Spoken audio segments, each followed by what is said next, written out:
And I think that's an advantage that millennials have of you're a little more willing to do things out of the ordinary. So I admire that.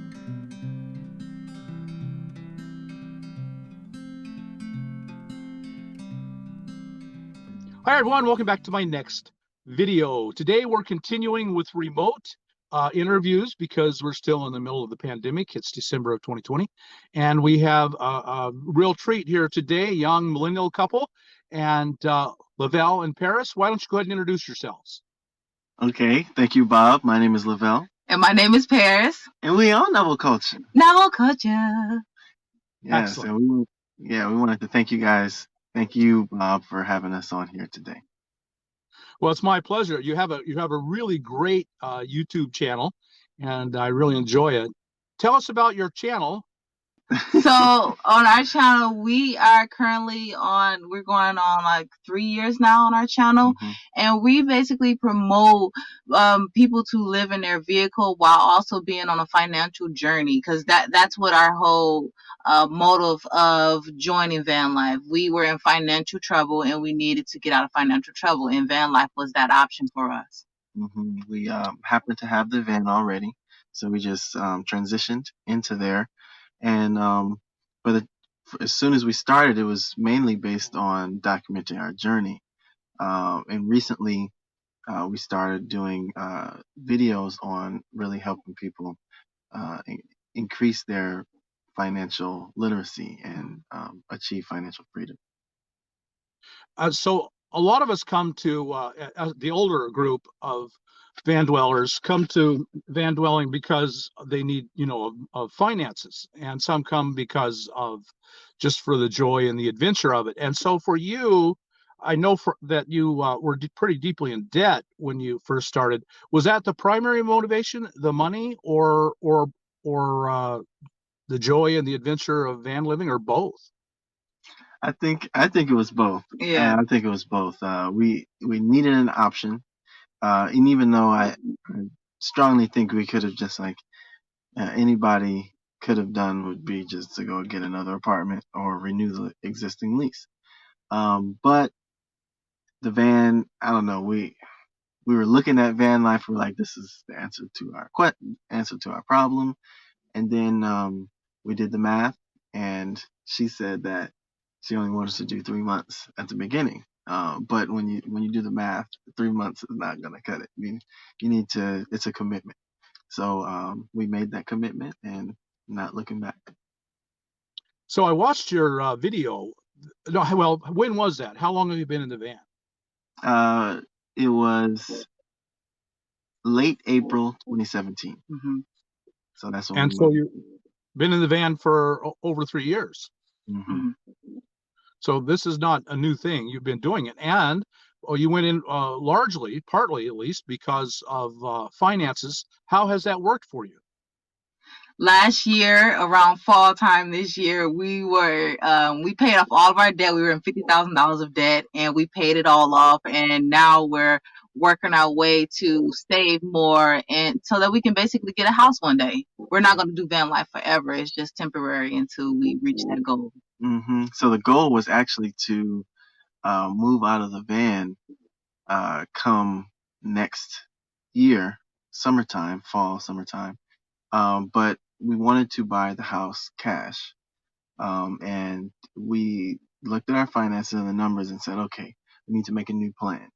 The plan consisted of buying a Sprinter and extending our van life journey to about 6 years, projection to, you know, stack up our bread enough to buy a house, the house that we would want cash. We don't want to like flip the house or, oh, maybe in the future, but we don't want it to be a house hacking situation. We want it to be a solid house that we can plant our roots and, start a family. So that's where this Sprinter and selling this van starts us on a new journey.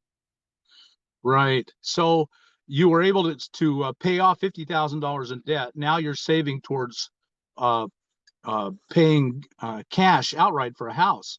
And Hmm. I've seen enough of your videos to know or to have heard, so I assume that you are following the FIRE movement. Hmm. And can you explain to people what the fire movement is, or how closely you're following it?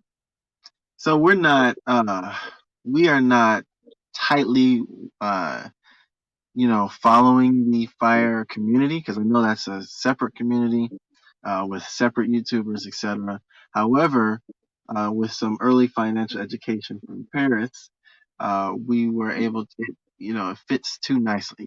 We want financial independence and to retire early. And that word retire really is up to the person to determine that. But, you know, having our emergency fund and then having money that covers our expenses for a certain amount of years, say an average 25 years, would make us financially independent, meaning we can do what we want, we can pursue what we want, and we can live how we want. And that's what we're pursuing. So the fire movement is a kind of a set of principles, which Mm-hmm. you just enumerated: live very inexpensively, save every penny you can, keep that money in the invested in safe investments, but solid investments, and then eventually take control of your life. And so that's essentially what you've done. And living in the van really lets you live cheaply. So you must Mm-hmm. really be living cheaply to paid off $50,000 in debt and then be saving towards a home. Mm-hmm. Any idea what your budget is? You have a budgeting video and I haven't watched it. That's one I haven't seen yet. But any idea what your budget is?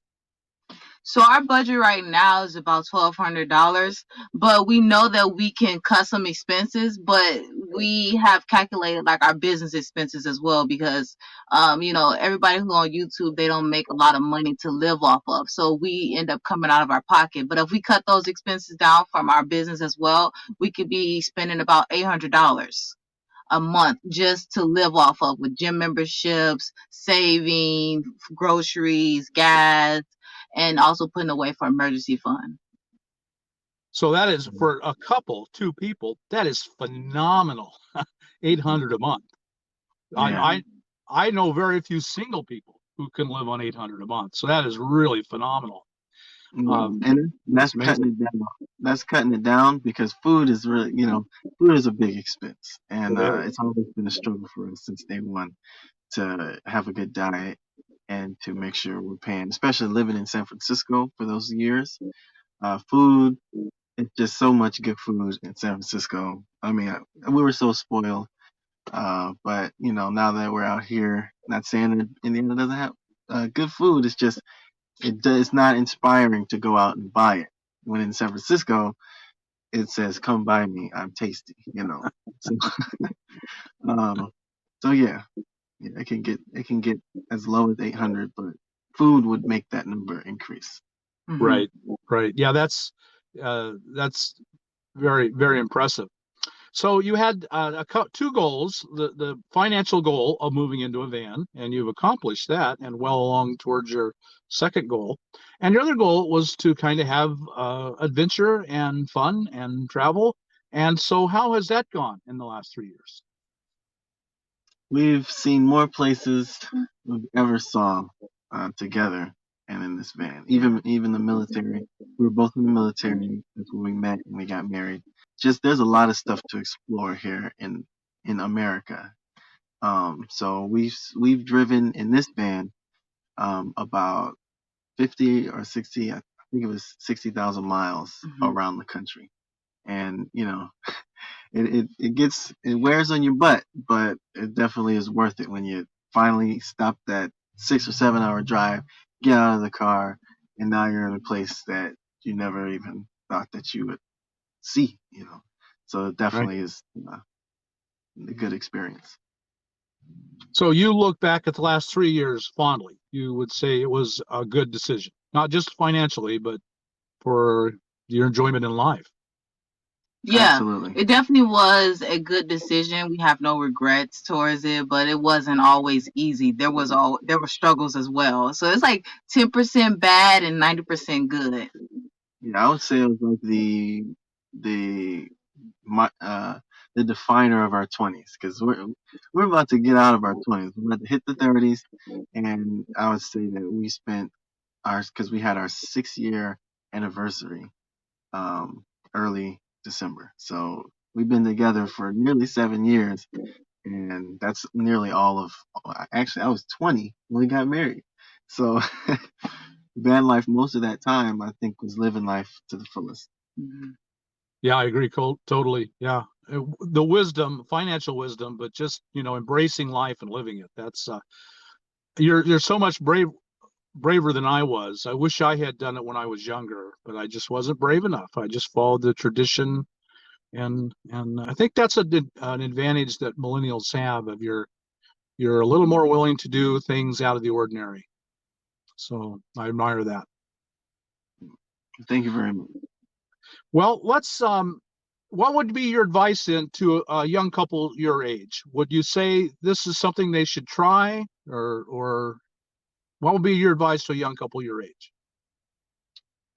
I'm not saying I'm old, but starting off, I was in my early 20s, and they always say that when you make an investment, it's always better the younger you are if you're going to be consistent. And if you're going to choose van life, um, really, millennials, they like flexibility. Even Gen Z, they like flexibility. So you can do what you want to do, but if you're going to do van life, be consistent with it, and always have a positive attitude. It's being positive that's going to get you through. Because if you're negative, you're going to talk yourself out of it, or bring unnecessary anxiety and animosity to the mix. And you just want to choose it and live it and reap the benefits. Understand that there may be hurdles and bumps in the road, but keep it pushing. And the advice that I will also give, Lovell gave some great advice. I would say debt is never worth it. So by us living in this van, it gave us opportunity to live debt free and rent free. So I think this is a great option for housing, to save that money that a lot of people worry about. A lot of people don't have money to pay for rent all the time, and this has given us opportunity. So I think this is like amazing lifestyle. So, what is your biggest fear living in a van? And how did it evolve? So, when you started in a van, before you knew what we were doing, really, you had some real fears. Did they come true? And now that you've been doing it for 3 years, what are your fears now? What are more realistic? So my fears when we first decided to move in the van was security. We didn't have a alarm system, so I would tape our locks on our doors, which probably didn't help anything. But I was scared of someone breaking into the vehicle, like jacking the lock up or busting windows. And someone actually did break into our vehicle one night while we were sleeping, but they didn't get into the vehicle. They just broke the window and we caught them. And then another fear that I really feared was getting pulled over by the cops, and that happens frequently. Every time we get pulled over, I feel like I'm Sandra Bland, but I have to just remind myself to just be quiet, shut up. You're not authority, and you're not in power here. So just listen and just answer the questions as patiently as you can. And so, and that continues. Like, I know for this next 3 years, it's going to be hard still because we have a different van and we're going to still be doing urban van life. So it's still going to be a fear of mine, but I have to remember to just calm down and just be patient. For me, my biggest fear, actually, I had no fears in van life. It was mainly just traveling, travel safety. Like, I didn't want to get blown off a road in Canada and be buried in a ditch somewhere, that and it won't melt for months and will never be found. Or we go out somewhere. I've seen quite a few horror movies where they go out to the woods. The black people are always the first ones to get killed. So that it was more travel oriented for me. I really had no fear when I moved into the van. I was sleeping like a baby, no problem. Uh, so yeah, For months, And I what could. about now, Lovell? How have you still no fears? still no fears. No fears. For what? What do I need fears for? I'm not. I wouldn't say I'm a veteran van lifer, but I'm like a in between a journeyman and, been in the game for 20 years, somewhere in between there, Sure. So I'm comfortable, and not in this van. I'm not extremely comfortable because it's short, but I'm comfortable with choosing van life. I enjoy van life, and I embrace it fully. So no fears. I have no time for fears, anxiety, etc.